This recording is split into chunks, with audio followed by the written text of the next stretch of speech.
Welcome into This Week in Big Sky Football. I'm your host, John Casper, and today I'm joined by Craig Haley from Stats Perform. Craig, how are you doing?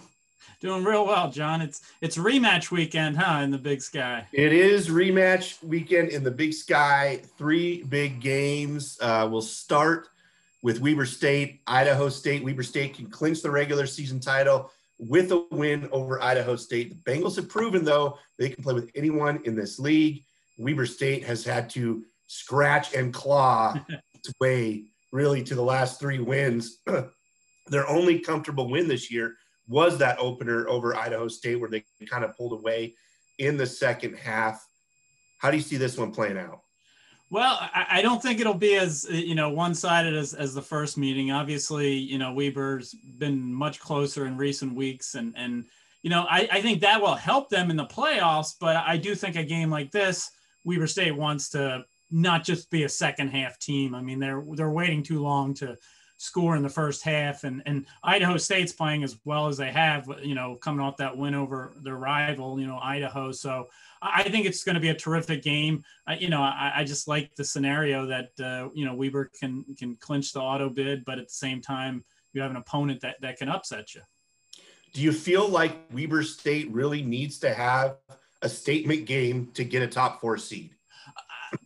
Well, yes and no. I mean, obviously, I think with one, they surely clinch a top four seed. They'd be 5-0.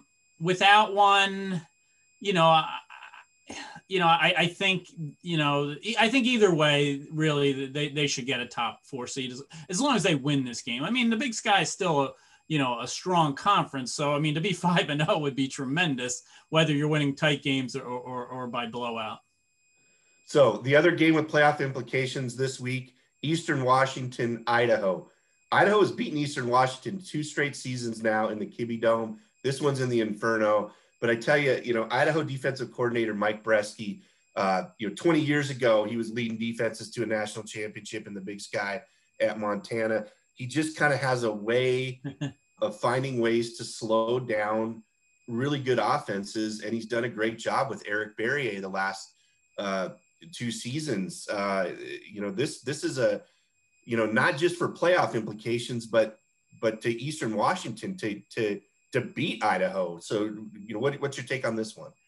You're right. I mean, obviously it takes a lot to slow down, Barriere and company. Eastern's probably a different team at home. I mean, when you win 16 in a row and you're looking to get into the playoffs, I mean, with a win here, the Sweet 16. So 16 is the big number here.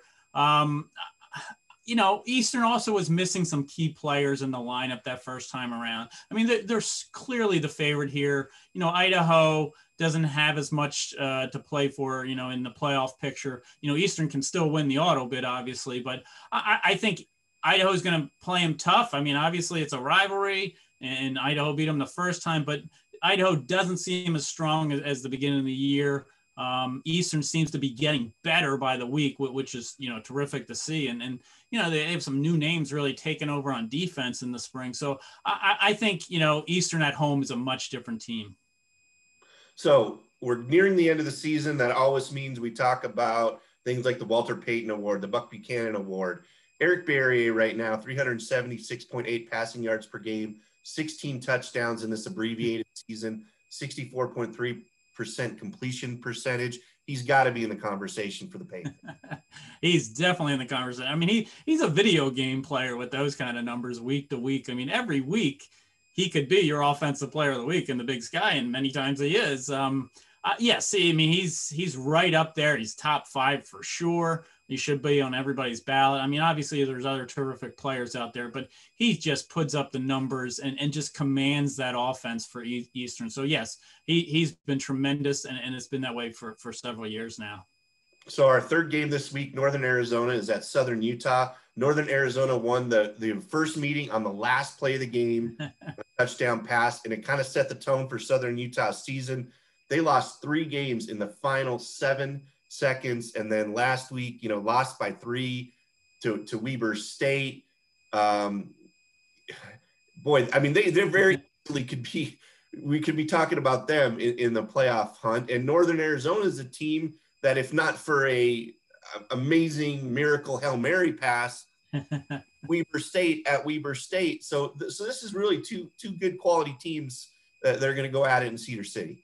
I mean, that goes back to what you asked about, Weber State, needing a statement win. I mean, to be 5-0 in the Big Sky, you're beating good teams. And, I think, there's very few games that are going to be better than that first one, the way it ended with, Northern Arizona, beating Southern Utah.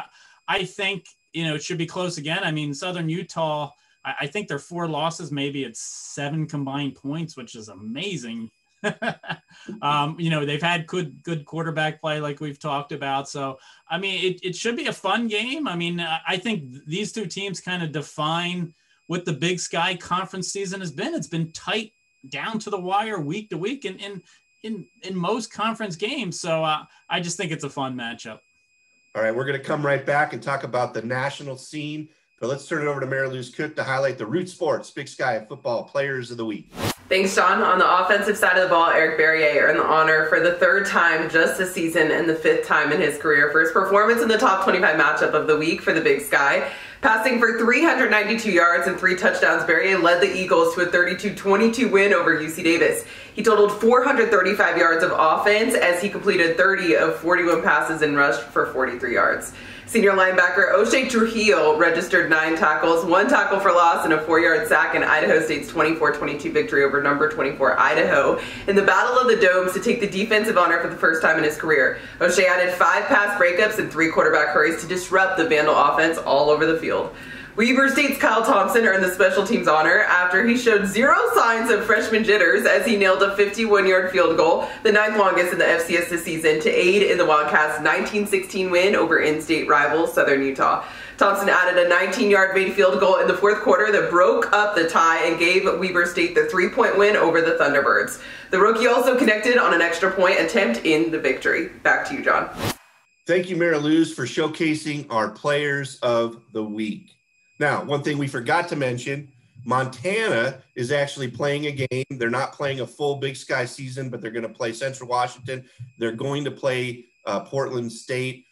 I guess, is it intriguing you to see what Montana looks like? Because they're probably a team going into the fall that's going to be considered for the Big Sky Championship and playoff consideration. You're right. I mean, it's very intriguing. And in many ways, getting into 2 games, this spring – is going to be more than some of the other teams that intended to play a full schedule, because, look at like New Hampshire, they got in 1 game and then they finally, closed down the season this week. And it's been that way at other schools. So yeah, I think they're a great story. I mean, they're going to get acclimated as a team and be, even more ready for the fall. I mean, Coach Houck has a terrific offense.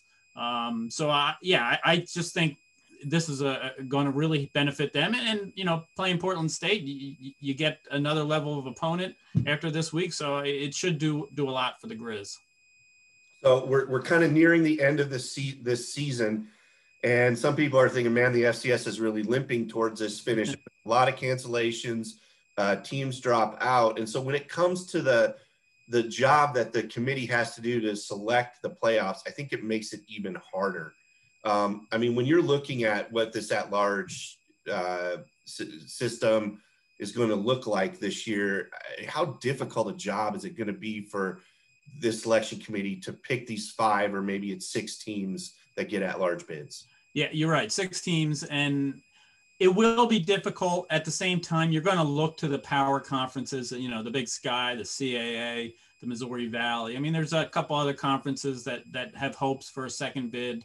The Big South, the Southland, the OVC, maybe the SoCon, but really the power conferences are what you're looking at. I think it's, strength of schedule. You have to really look at it closely because some schools are going to have played 4 games. Some have played 8 or 9 if you go back to the fall. So it's going to look all different, but really you're going to have to eliminate some quality teams from the start and say, hey, here's our pool. Which ones are the best teams. So it's unique, but at the same time, there's just no competitive equity this year with teams playing all sorts of, amounts of games. Right. There's no competitive equity, and there's really no way to say Okay, look at Missouri Valley Big Sky matchups or Southern Conference Southland matchups to see, who really is strong, because there just hasn't been very few, non-conference matchups this year because of it. And in a way, you say, hey, it's year by year. You're looking at this spring and maybe the past fall, but most, the committee knows which conferences are the strongest. They're going to give a benefit of the doubt to the stronger conferences and the teams that are perennial powers. It's just a way of life. I mean, the North Dakota State should get every benefit in the world because of what they've done 8 of the last 9 seasons, winning national titles. So it's the power teams. It's probably going to reflect that way in this year's in the spring playoffs, just because there's fewer teams to select. All right, you've got your 5 must-see games in Week 9 up on the website this week. Let's talk just about a couple of those. Big South is intriguing to me. Number 7 Kennesaw State at 4-0 against number 20 Monmouth. They've only played 2 games. So if Monmouth wins this, do they get the automatic bid with just 3 wins? Yes. The winner of this game will win the automatic bid in the Big South. Monmouth didn't start until 2 weeks ago because, their opponents kept having COVID issues and canceling on them. They've really come out and played well for 2 games, and Kennesaw, the way they tested Weber in the 2019 playoffs, that's what they've been. They've been a great story the last few years, and they're off to their best start ever, 4-0. Their program's only in its 6th year, I believe. So the winner definitely gets it. They're 2 teams that just all their losses in the last 3 to 4 years in conference are against each other. So they're the 2 powers in the Big South. Missouri Valley, North Dakota State goes to Northern Iowa. Northern Iowa is always a dangerous team, especially in the Dome. I mean, if North Dakota State doesn't win this, are they in danger of not making it? It probably depends on what happens in the rest of the conference. I mean, there's really 4 teams there with strong cases right now, and maybe 1 or 2 others with outside chance. So it really depends on what happens across the conference. If they lose, that's a 2nd loss. They do have a nice win from the fall, Central Arkansas. I think that's the one program you give every benefit of the doubt to if you're a committee member, and I think they would. So. And it's going to be interesting to blown see out like they have Trey Lance in the fall. They don't have Trey Lance now. How that game factors into the decision whether they get in or not. Well, that's a good point, but then there's other teams that maybe look different. But not Trey Lance. I mean, we're talking a guy that might be, talking top 10 draft pick, top 5 draft pick. I think you may have me on that point, John. I think you're right. OVC, Jacksonville State, who's played 10 games. This will be their 11th against number 7 Murray State, kind of an upstart Cinderella story. Who do you like in this one? Well, Jacksonville State's kind of owned the series. It's at Murray. The winner, just like the Big South, the winner in the OVC of this game gets the automatic bid. I think it's a toss-up because Murray State's really had a good year and has a nice defense. Jacksonville State has really done well to replace their starting quarterback. Zion Webb is in this spring for Zarek Cooper, who was injured. I think it's a toss-up. I just like how these games, are so important, and conference play has been so tight. I have to say, though, out of these games I picked as the 5 must-see, I know not putting Idaho Eastern Washington on the list is maybe a huge mistake, but I just wanted to spread it around. But that's one of the 5 games you can make a case for it too. Yeah, it's going to be a fun weekend to see how this all plays out. And then we've got, one more weekend of regular season play and then Selection Sunday. It'll culminate with a national championship game in Frisco, Texas on Sunday in the middle of May. But, Stats Perform, you guys do a great job covering FCS football. We appreciate all the coverage. What's going on there that FCS fans should be excited about as we start to transition, into the fall season not too far away?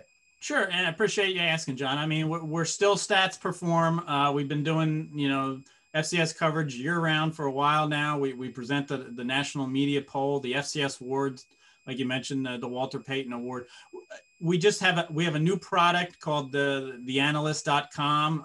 It's putting like data and metrics to use to tell sports, in this case FCS, but we've moved our FCS site to be a part of the analyst.com, if readers want to take a look. And our old URL for the website will redirect you there anyway. But it's just a fun site. It really explores the numbers in sports. So I do hope people, start to take a look at the analyst.com. And our FCS coverage is going to just continue the way it's been. So thank you for asking. Well, that's great to hear. And stat nerds like myself that find something new to delve into, to waste our time, not waste our time. At least my wife would say you're wasting your time looking at that kind of stuff. But Craig, thanks so much for joining us this week, for joining us this year on This Week in Big Sky Football. We'll talk to you soon. Thanks so much. All right.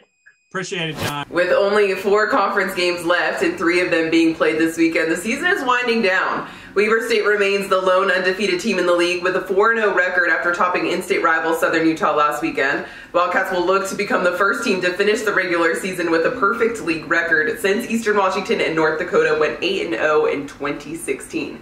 Eastern Washington picked up their 4th consecutive victory of the season on the road over UC Davis, which gives the Eags a perfect 9-0 all-time record against the Aggies. The Eagles will play at home this week against the Idaho Vandals, the only team that they have fallen to this season. Now, the Battle of the Domes victory went to Idaho State last week, who knocked off Idaho 24-22. The Bengals will look to ride the momentum of that victory into their road game against the undefeated Wildcats on Saturday, as the Wildcats will look to clinch the outright conference title with a victory. Now, with their game against Cal Poly having been canceled last week due to the Mustangs opting out of the season, Northern Arizona will head to Southern Utah after not having played since the end of March. The Lumberjacks will be defending the Grand Canyon Trophy in Cedar City. And Montana will also be playing, opening their season by hosting Central Washington. Now, you can catch all 3 conference games for free on Pluto TV and watch BigSky.com. Until Saturday, let's keep the conversation going on social media. Be sure to give @BigSkyConf a follow on Twitter, Instagram, and Facebook. If you're looking for around-the-clock information on Big Sky football, be sure to follow @BigSkyFB on Twitter.